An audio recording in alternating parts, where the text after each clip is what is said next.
16 सोमवार म्हणजे लागोपाठच्या 16 सोमवारांना केलेला उपवास. हे शंकराचे व्रत शीघ्र फलदायी आहे, असे सांगितले जाते.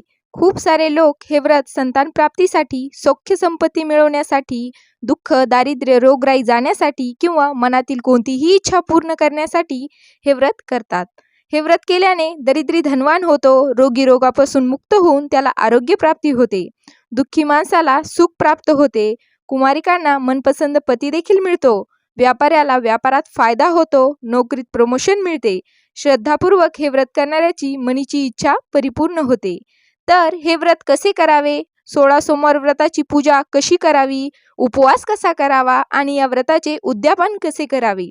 अशा सर्व प्रश्नांची माहिती मी तुम्हाला या व्हिडिओमध्ये देणार आहे. तर हा व्हिडिओ कोठेही स्किप न करता संपूर्ण पहा. तर हे 16 सोमवार व्रत कसे करावे? व्रत करणाऱ्या स्त्रीने व पुरुषाने व्रताच्या दिवशी मनाने व शरीराने शुद्ध व स्वच्छ असावे. 16 सोमवार या व्रताची सुरुवात श्रावणातल्या पहिल्या सोमवारी केली जाते. श्रावणातील पहिल्या सोमवारपासून पुढील 16 सोमवार हे व्रत करणे चालू ठेवतात. 16 सोमवार व्रत केल्यावर येणाऱ्या 17व्या सोमवारी व्रताचे उद्यापन करतात. जर काही कारणास्तव 17व्या सोमवारी उद्यापन करणे जमले नाही तर पुढील कोणत्याही महिन्यातल्या कोणत्याही सोमवारी व्रताचे उद्यापन हे करता येते. व्रत करणाऱ्या व्यक्तीने दिवसभर उपवास करावा व संध्याकाळी अंघोळ करून शंकराच्या मूर्तीची किंवा प्रतिमेची बेलाच्या पानांसह पंचोपचारे किंवा षडोपचारे पूजा करावी व पूजा झाल्यानंतर 16 सोमवार कथा किंवा 16 सोमवार महात्म्य ही पोथी वाचावी. त्यानंतर आरती करावी. कापूर जाळून कापूर आरती देखील केली जाते. त्यानंतर चुरम्याचा प्रसाद वाटला जातो. ह्याच गोष्टी लागोपाठच्या 16 सोमवारी केल्या जातात. आता पाहूयात की 16 सोमवार व्रताची पूजा कशी करावी. तर या व्रताची पूजा आपण घरीही करू शकतो किंवा मंदिरात जाऊन देखील करू शकतो. या व्रताची पूजा तुम्ही सकाळीही करू शकता किंवा संध्याकाळीही करू शकता, परंतु शक्य होईल तेवढं तुम्ही संध्याकाळीच पूजा करावी. नित्याप्रमाणे आपल्या नोकरी धंद्यावर जावे, आपापल्या उद्योगाला लागावे, दिवसभर उपवास करावा, मनात शंकराचे स्मरण करावे, संध्याकाळी अंघोळ करून मनोभावे शंकराची पूजा करावी. तर ही पूजा करण्यासाठी लागणारं साहित्य कोणतं? ही पूजा करण्यासाठी भगवान शंकराची मूर्ती घ्यावी, बेलपत्र, जल, पंचामृत, धूप, दीप, धतुरा, भस्म, अष्टगंध, विड्याचे पान, पांढरे वस्त्र व नैवेद्य म्हणून चुरमा करून घ्यावा. चुरमा म्हणजेच गव्हाच्या पिठाला तुपात भाजून त्यात गूळ मिसळून केला जातो तो, किंवा गव्हाच्या पिठाच्या जाडसर खरपूस भाकऱ्या भाजाव्या किंवा मुटके करून तुपात तळावे. त्या हाताने कुस्करून चाळणीने चाळाव्या. यांत योग्य प्रमाणात गूळ व तूप घालावे. याचे पेढे किंवा लाडू करावे. तुम्ही चुरम्याचा असा देखील प्रसाद बनवू शकता. चुरमा करताना कणकेत मीठ घालू नये. तसेच उपवासाच्या पदार्थात देखील मीठ असता कामा नये, कारण या दिवशी मीठ वर्ज्य आहे. 16 सोमवारची पूजा घरी करण्यासाठी एक चौरंग घेऊन त्यावर पांढऱ्या शुभ्र रंगाचं वस्त्र टाकावं. त्यावरती भगवान शंकराचा फोटो किंवा मूर्ती ठेवावी. पूजा करण्यासाठी सर्वात पहिले दिवा लावून गणपती बाप्पाचे स्मरण करावे, म्हणजेच गणपती बाप्पाची मूर्तीच्या किंवा सुपारीच्या स्वरूपात पूजा करून घ्यावी. त्यानंतर शिवलिंगाची पूजा करावी. शिवलिंगावरती पंचामृताने पाण्याने अभिषेक करावा. शिवलिंग स्वच्छ पुसून घ्यावं. देवाला भस्म, अष्टगंध लावून घ्यावा. फुले, बेलपत्र वाहावी.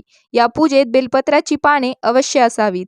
विड्याच्या पानावर खारीक, वाटी, सुपारी आणि 1 रुपया ठेवून विड्याचे पान चौरंगावरती ठेवावे. देवाला फळे वाहावीत. देवासमोर बसून 16 सोमवार कथा वाचावी किंवा 16 सोमवार महात्म्य ही पोथी ऐकावी. शिवस्तुती म्हणून नंतर नैवेद्य दाखवून आरती करून घ्यावी व मनातल्या मनात आपली इच्छा सांगून इच्छा पूर्ण करण्याविषयी प्रार्थना करावी. देवाला साष्टांग नमस्कार घालावा. चुरम्याचे 3 भाग करून एक भाग देवाला द्यावा, दुसरा भाग देवळातील ब्राह्मणाला वाटावा किंवा गाईला द्यावा व तिसरा भाग घरी आणून कुटुंबातल्या सर्व मंडळींना द्यावा व स्वतः प्रसाद घ्यावा. अशाच प्रकारे प्रत्येक सोमवारची पूजा ही करून घ्यावी. आता पाहूयात 16 सोमवाराचा उपवास कसा करावा. हा उपवास बरेच लोक निर्जळी करतात, परंतु ज्यांना उपवास जमत नाही त्याने फळे किंवा उपवासाचे पदार्थ खाल्ले तरी चालतात. फक्त या उपवासात मीठ खाऊ नका, कारण या उपवासात मीठ खाल्लं जात नाही. तुम्ही ज्यूस किंवा फळांचा रस देखील घेऊ शकतात. आता पाहूयात की 16 सोमवार व्रताचे उद्यापन कसे करावे. लागोपाठ 16 सोमवार व्रत करून येणाऱ्या 17व्या सोमवारी व्रताचे उद्यापन करावे. उद्यापनाच्या दिवशी प्रसादासाठी 5 शेर कणकेचा चुरमा तयार करावा. पूजेचे साहित्य तयार करावे. स्वच्छ पाण्याचा तांब्या भरून घ्यावा. या पूजा साहित्यात 16 वस्तू असाव्यात. अबीर, गुलाल, शेंदूर, हळद, कुंकू, चंदनाचा गंध, अक्षदा, धूप, दीप, कापूर, सुपारी, देठाची खायची पाने, बेलाची पाने, नैवेद्य. भगवान शंकराच्या देवळात जाऊन मनोभावे शंकराची पूजा करावी. 108 किंवा 1008 बेलपत्र वाहावी. नैवेद्य दाखवून आरती करावी. मनातल्या मनात आपली इच्छा सांगून इच्छा पूर्ण करण्याविषयी प्रार्थना करावी. साष्टांग नमस्कार घालावा. चुरम्याचे 3 भाग करून घ्यावे. एक भाग देवाला द्यावा, दुसरा भाग देवळातील ब्राह्मणांना वाटावा किंवा गाईला चारावा व तिसरा भाग घरी आणून कुटुंबातल्या सर्व मंडळींना वाटावा व स्वतःप्रसाद ग्रहण करावा. शंकराचे देऊळ जवळपास नसल्यास किंवा देवळात जाणे शक्य नसल्यास घरीच ब्राह्मणास बोलावून शंकराची षोडोपचारे पूजा करावी. देवळात करावयाच्या म्हणून सांगितलेल्या सर्व गोष्टी कराव्या. ब्राह्मणही न मिळाल्यास पोथीवरून पूजा वगैरे सर्व गोष्टी स्वतःच कराव्या. उद्यापनाच्या दिवशी देवळात पूजा करून घरी आल्यावर किंवा घरीच उद्यापनाची पूजा केल्यावर मागील 16 सोमवारांप्रमाणे 16 सोमवार कथा व 16 सोमवार महात्म्य वाचावे. शिवस्तुती म्हणून आरती करावी. चुरम्याचा प्रसाद सर्वांना वाटावा, आपणही घ्यावा. कुटुंबातल्या सर्वांनी व्रत करणाऱ्यासह पंचपक्वानाचे भोजन करावे.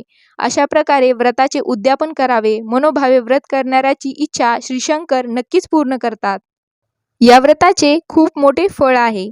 हे व्रत केल्याने दरिद्री धनवान होतो, रोगी रोगमुक्त होऊन त्याला आरोग्य प्राप्ती होते, दुःखी माणसाला सुख प्राप्त होते, मनातील चिंता नाहीशी होते, दूरदेशी असलेल्या आपल्या माणसांची भेट होते, पुत्र कन्यांचा लाभ होतो, कुमारिकांना मनपसंत पती मिळतो, व्यापाऱ्याला व्यापारात फायदा होतो, नोकरीत प्रमोशन मिळते.